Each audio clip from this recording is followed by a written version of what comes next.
A very warm welcome to you out there. I'm glad to have you join us. It is another Democracy Day and another year just gone by in the life of the Buhari presidency. In total, 6 years have now been spent, 2 more to go.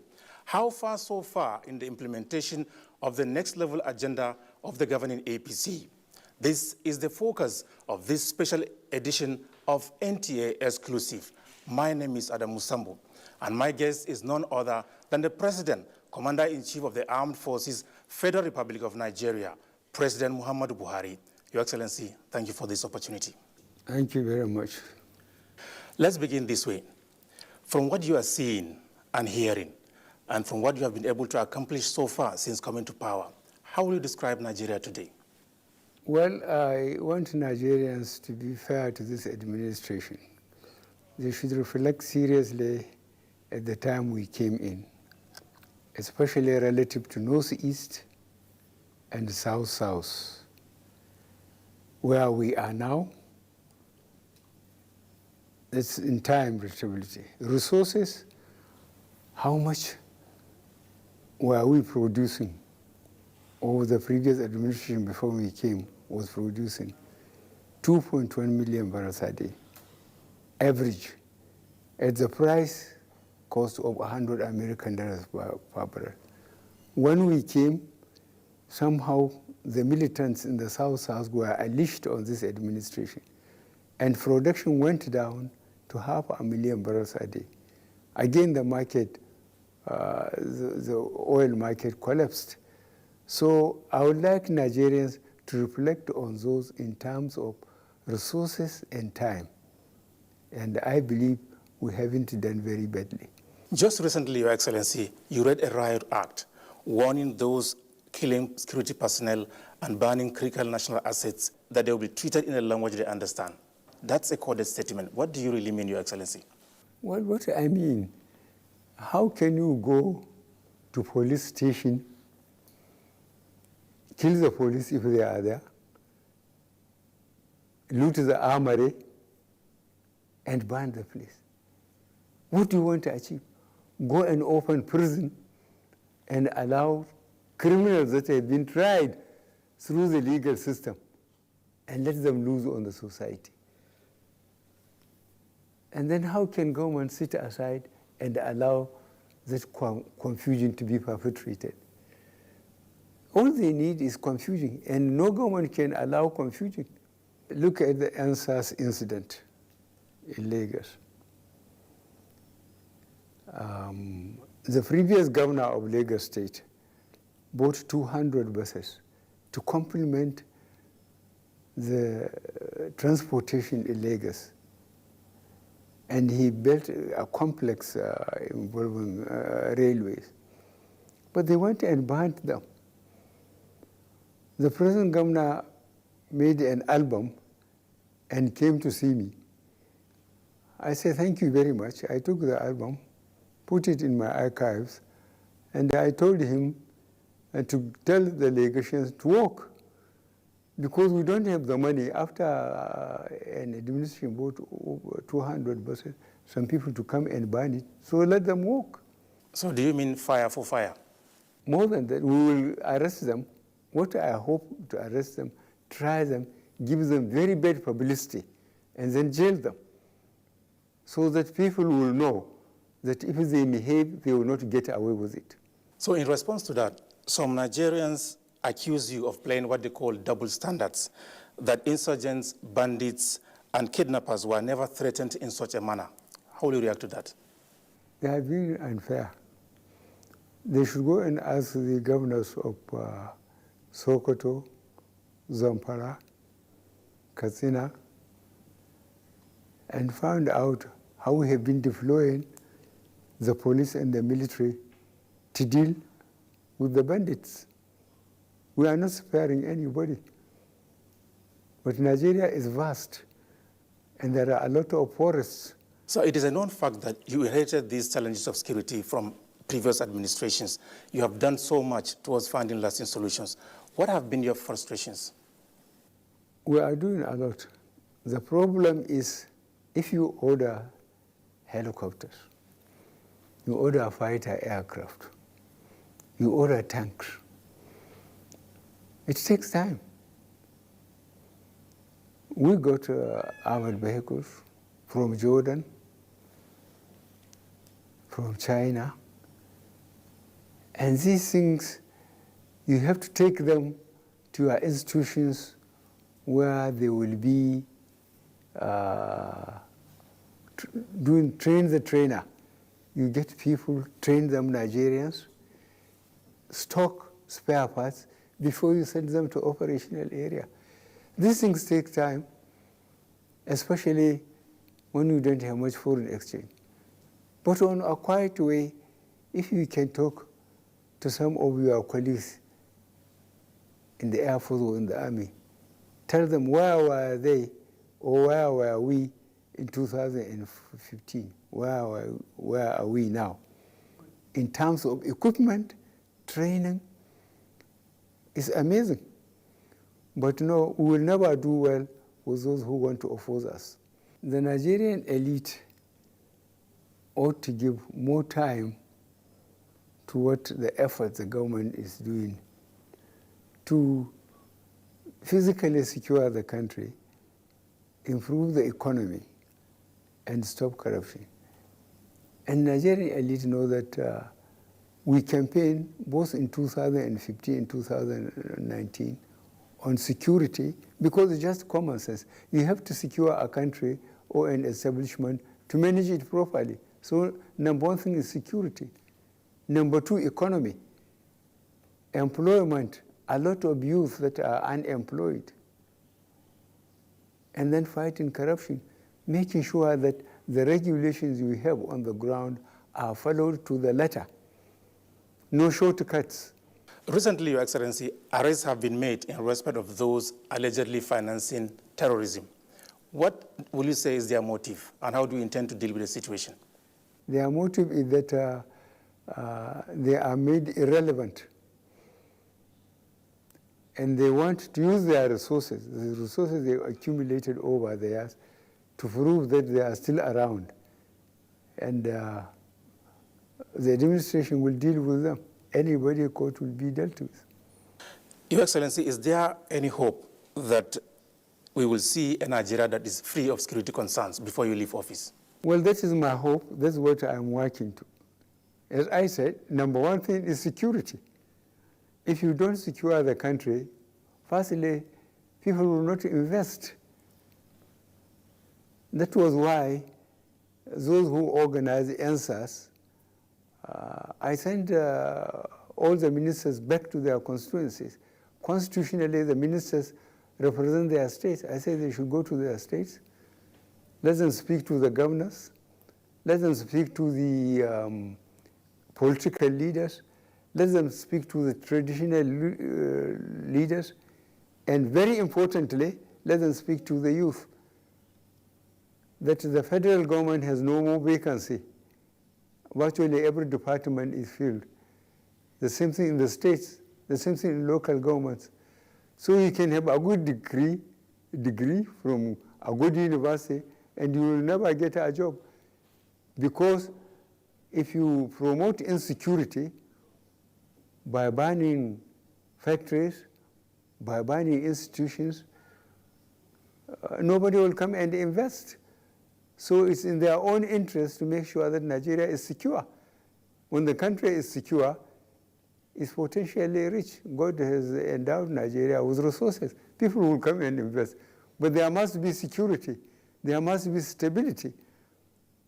Countries that have the resources to invest must make sure that they can recover their investment. The fight against corruption is one of the cardinal pillars of your administration. How will you describe the journey so far, Your Excellency? Well, under this system is difficult. I would like to repeat what I used to say. When I was, I think, a bit younger and in uniform when I came, I arrested President, Vice President, governors, ministers, commissioners, and put them under restriction or detention and told them that they are guilty until they can prove themselves innocent. Now this is opposite democratic system, as people would like to believe. And we put investigation panels virtually based on the present geopolitical zones for those who held positions. And because it was a law for people to declare their assets before, when they become governors or ministers or commissioners or head of security agents, they were investigated. Those that cannot explain the extra resources they have in terms of assets and in the banks, they were asked to surrender it. It was taken from them. But eventually I myself was arrested, detained, and they were given back their loot. So this is Nigeria. You have once said that only God knows how much has been stolen from this country. But most worrisome, as you have also said, is that those with illegally acquired funds use them to fund your administration and destabilize the country. What have been the stumbling blocks in your efforts at making them pay for their sins? Nigerians, I think, are very forgetful. I'm very pleased that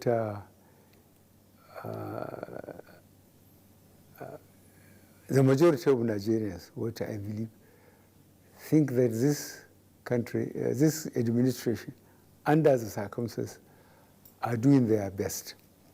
But, it's a capital but, people whom is appropriated funds, a lot of them were elected members, either at state level or at federal level. And their base still values them. You can accuse them or even try to prove that when they were elected members of the House of Reps and they were given ministries and so on, they had only one house and maybe a wife. But now they had several houses in Abuja, maybe in Lagos, and maybe 2 more wives. So really, if you try to work out their legitimate salary vis-a-vis their expenditures, they will be embarrassed. That's what I mean. You have had cause to make a strong case for the establishment of specialized courts to fight corruption in this country. Do you believe that is still necessary? Yes, to save time and to convince Nigerians we are serious. Because if you follow the legal system we inherited from our colonial masters, cases take 5, 10 years, and people forget. But if you have sufficient courts, you develop terms of reference for them, you bring charges, immediately people are put before that court, they will come and defend themselves. But if you go through the system, especially if they still have some savings somewhere, they can get first-class sons, lawyers, to come and defend them. And the case will drag on until maybe either the judge dies or the committee got tired and they go back to their normal life. That's why I say sufficient courts are very important, especially in the cases of corruption, so that the Riot Act will be properly read to the public, that anybody who finds himself in a place of responsibility and misbehave, he will account for it. We shouldn't wait until people die and go before Almighty God. Development of the railways is also a cardinal objective of your administration. You have done so much. Why do you focus on railways? I used to sit and watch even the network news. 2 years ago also, if you watch and see the number of people dying, between Lagos and Ibadan alone because of bad roads, because there are no railways. You'll be sorry for this country. That was why I made up my mind that one of the priorities is to make sure that the roads and the rails are rehabilitated. And tell me, which country developed without infrastructure? Roads, rail, and power. We have to get this correct. And those who are going about this country know that this administration has tried in terms of rehabilitating roads, in terms of rehabilitating the railway, in terms of increasing power. Relative to the resources and the time, we haven't done badly for those who want to criticize us objectively. So are we likely to see major cities of the country connected by rail? Yes, we are planning that. We are planning that. And we are grateful to China Republic. They have agreed to help us, and they are helping us. And we are doing our best. And now we'll go and ask people that used to travel between even Lagos and Ibadan how much ease this development has brought to them. To travel between Lagos and Ibadan used to be hell. On the economy, Your Excellency, Nigeria recently exited its second recession due to the pragmatic implementation of your administration's economic policies and programs. Is it yet Uhuru? Are you satisfied with the performance of the economy so far? No, I am not. That's why I'm trying even harder to make people become accountable and to make sure we persuade foreign countries to allow their multinationals to develop more confidence in Nigeria and come and invest. When they develop more confidence in Nigeria, they will come and invest. That will give us employment, that will provide us with goods and services, and the chain, right from the farms upwards, will be great, and that means a lot of employment. And this is our problem: large population, young population, unemployed population. You promised to diversify the economy. How will you describe your efforts so far? Well, you could recall, and if you don't, the business people and the smugglers will recall, we closed the borders with Benin Republic and with Niger. With Niger, we have 1,500 kilometers border with them, from Lake Chad to Benin Republic. And there are business people that order things from Niger, but for Nigerian market. We closed the borders, we stopped importation of food. We know if you have to come through the port, you have a problem. One, we want the central bank that you shouldn't give a sterling to anybody who is importing food. Let us eat what we produce. We made sure that you can only come through the port. Through the port, you pay customs. Before you go and buy other sterling, dollar, or whatever at the market, because central bank will not give you money to go and import food. And when they come back, they cannot compete with local producers.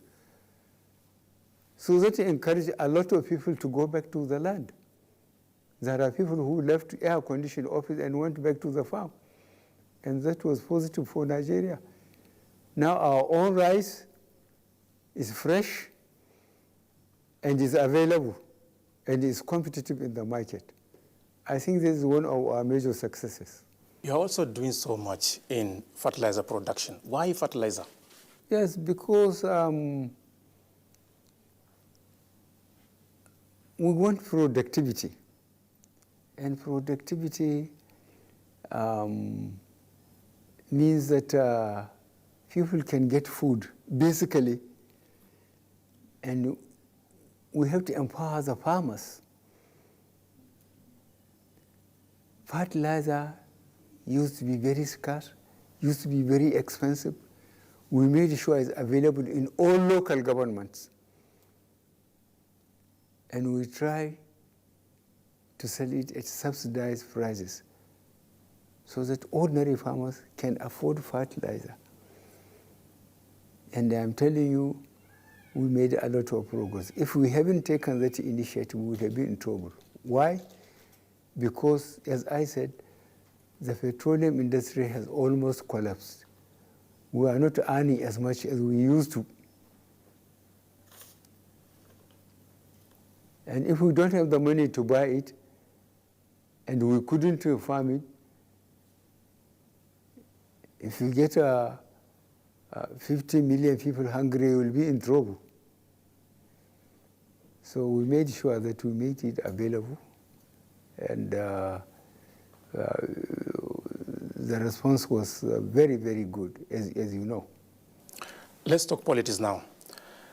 Unlike other political leaders, you came out so early to announce that you are not going to stay a day longer after the termination of your administration. Why come out so early to announce that? Well, I hate fraud in any form.